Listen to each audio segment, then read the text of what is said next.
शिव पुराण कहती है मान लो, शंकर भगवान की कथा कहती है मान लो।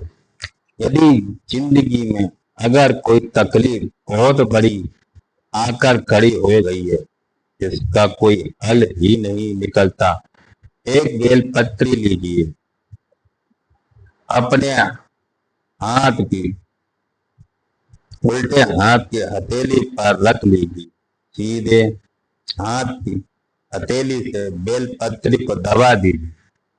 शिव जी के मंदिर में कुछ देर मौन होकर बैठ जाइए, जैसे सनकादिक ऋषि बैठे हैं।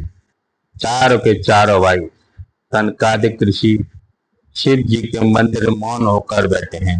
एक हाथ से उन्होंने अपने हृदय को भाव से समाहित किया। न शंकर भगवान कुछ बोले हैं, न सनकादिक ऋषि कुछ बोले हैं।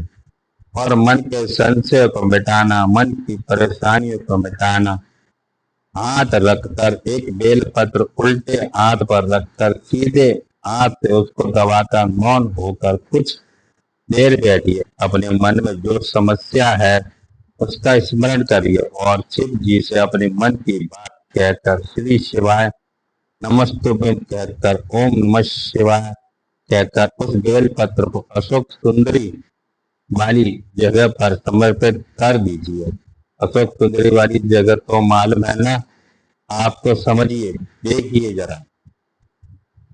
यह शिवलिंग है, यह भगवान शंकर का शिवलिंग ठीक है। यह जलाधारी जहाँ पर भगवान शंकर का शिवलिंग रखा है, यह शिवलिंग, यह जलाधारी में सामने से पानी नीचे गिरता है। यह जल आप यहाँ जल चढ़ाओगे तो चारों तरफ घूमने के बाद यह उत्तर दिशा में चला जाए। राइट में गणेश जी का स्थान, लेफ्ट में कार्तिक जी का स्थान, बीच में अशोक सुंदरी का स्थान, बीच में अशोक सुंदरी का स्थान, बीच वाली जगह। और शिव जी को यह जो अपने मन का भाव कहकर मौन रहकर चुप रहकर आप जो बेलपत्र समर्पित कर रहे हैं उसकी डंडी उत्तर की ओर मुख ही हो और बेलपत्र को सुंदरी वाली जगह पर समर्पित कर दो। 3 या 4 बार आप मौन होकर अपने मन की बात कहकर उल्टे हाथ में बेलपत्र रखकर सीधे हाथ से उसको दबाकर जब हृदय से शिव को अपने मन का भाव कहते हो, 5 या 7 दिन के अंदर उसका हल होना प्रारंभ हो जाता है। उसमें कहीं ना कहीं वो सुख का अनुभव देना प्रारंभ कर देती है। वो बेलपत्र में